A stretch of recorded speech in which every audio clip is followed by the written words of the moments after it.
ఎన్నో ఆశలతో ప్రారంభించిన యాసంగి వరి సాగు ఆటుపోట్లకు గురవుతోంది.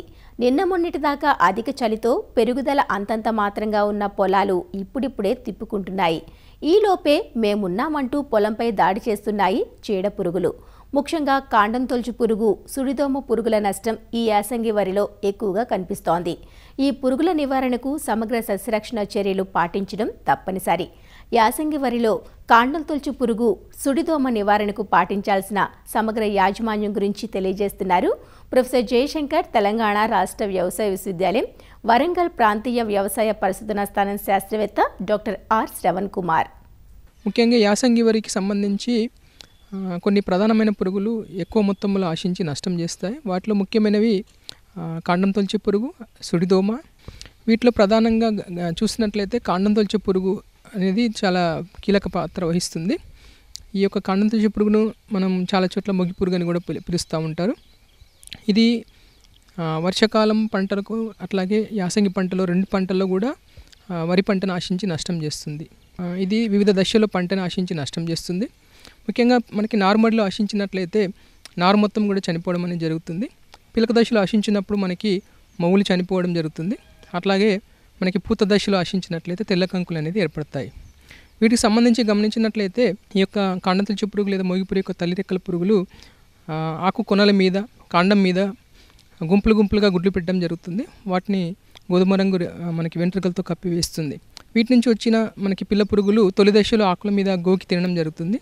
తర్వాత కాండం లోపలికి వెళ్ళిపోయి కాండాన్ని కొరికి వేయడం అనేది జరుగుతుంది. ఈ పిలక దశలో గమనించినట్లయితే ఈ మొవ్వు చనిపోవడం జరుగుతుంది. మొవ్వు మనం పీకినట్లయితే చేతిలోకి సులువుగా ఊడి వస్తుంది. అట్లాగే పూత దశలో ఆశించినట్లయితే పిలకను కొరికి వేయడం వల్ల, వెన్ను కత్తిరించడం వల్ల లోపల మనకి వెన్ను లోపల గింజలు ఏర్పడవు. గింజలు ఏర్పడినప్పటికీ మొత్తం కూడా తాలుగా అయిపోతాయి. దీన్నే తెల్లకంకి అని పిలుస్తారు.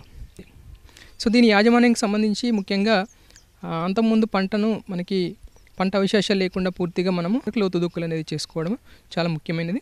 అట్లాగే నారుమడి దశలో నారు పీకడానికి వారం రోజుల ముందు ఎకరానికి సరిపోయే నారుమడిలో ఒక 800 గ్రాముల కార్బోఫిరాన్ 3G గుళికలు మనం వేసుకున్నట్లయితే దీన్ని కొంతవరకు మనం అరికట్టవచ్చు.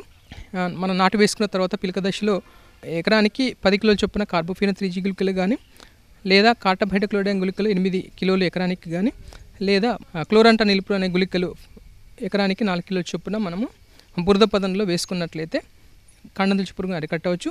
అట్లాగే అప్పటికి కూడా మనము ఈ యొక్క కాండం తొలిచే పురుగు ఇంకా ఆశిస్తుందని మనం అనుకున్నట్లయితే, గమనించినట్లయితే తొలి దశలో ఎసిఫేట్ అనే మందు 1.5 గ్రాముల లీటర్ నీటికి కానీ, లేదా కార్టాబైటోక్లోరైడ్ అనే మందు 2 గ్రాముల లీటర్ నీటికి కానీ, లేదా క్లోరంటా నిలుపురు అనే మందు ఎకరానికి 60 మిల్లీలీటర్ చొప్పున మనం పిచికారీ చేయవచ్చు. సో వీటితో పాటు అట్లాగే వేరే రసాయనేతర పద్ధతులు, ముఖ్యంగా లింగాకర్షక బుట్టలు పెట్టుకోవడం అనేది చాలా ముఖ్యం. ఎకరానికి ఒక 4 నుంచి 5 లింగాకర్షక బుట్టలు పెట్టుకొని ఈ యొక్క పురుగు ఉధృతిని మనం గమనించుకోవాలి. అట్లాగే ట్రైకోగ్రామా పర్ణజీవులను 4 కార్డులు చొప్పున ఒక 5 సార్లు నాటు వేసిన తర్వాత 20 రోజుల నుంచి మనం పెట్టుకున్నట్లయితే అట్లా కూడా మనము ఈ యొక్క మొగి పురుగును మనం సమర్థవంతంగా అరికట్టవచ్చు. దీంతోపాటు మనకి సుడిదోమ కూడా మనకి కొన్నిసార్లు వరి పంటను యాసంగిలో ఆశించి మనకు నష్టం చేస్తుంది. దీనిలో 2 రకాల పురుగులు ఉంటాయి. గోధుమ రంగు దోమలు, అట్లాగే వీపు మీద తెల్ల మచ్చ ఉన్న దోమలు. ఈ రెండు కూడా వరి పంటను ఆశించి నష్టం చేస్తాయి. మనకి వానాకాలంలో అయితే మనకి సెప్టెంబర్ నుంచి మొదలై అక్టోబర్, నవంబర్లో వీటి యొక్క ఉధృతి ఎక్కువగా ఉంటుంది. యాసంగిలో అయితే మార్చి నెలలో మనకి దీని యొక్క ఉధృతి అనేది మనకి ఎక్కువగా కనిపిస్తుంది. పిల్ల దోమలు అట్లాగే తల్లి దోమలు వరి మొక్క మొదల దగ్గర నుండి నీటి పైభాగాన నుండి మొక్కల నుంచి రసాన్ని పీల్చి మనకు నష్టం అనేది చేయడం జరుగుతుంది. సో ఇవి రసాన్ని పీల్చినప్పుడు ముఖ్యంగా మొదట ఆ మొక్కలన్నీ లేత పసుపు వర్ణంలోకి మారిపోతాయి.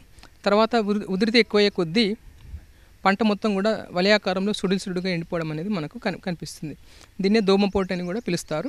సో దీని నివారణకి ముఖ్యంగా తొలి దశలో ఎసిఫేట్ అనే మందు 1.5 గ్రాములు కానీ, లేదా బిప్రోఫెజిన్ అనే మందు 1.6 మిల్లీలీటర్లు లీటర్ నీటికి, లేదా డైనోటెఫ్రాన్ అనే మందు 0.4 గ్రాముల లీటర్ నీటికి, లేదా పైమెట్రోజిన్ అనే మందు 0.6 గ్రాముల లీటర్ నీటికి, లేదా ట్రైఫ్లోమిజోపెరమ్ అనే మందు 0.48 మిల్లీలీటర్లు లీటర్ నీటికి చొప్పున మనము కలుపుకొని మొక్కల మొదల దగ్గర పడేటట్టుగా పిచికారీ చేసుకున్నట్లయితే ఈ యొక్క సుడిదోమను మనం సమర్థవంతంగా అరికట్టవచ్చు.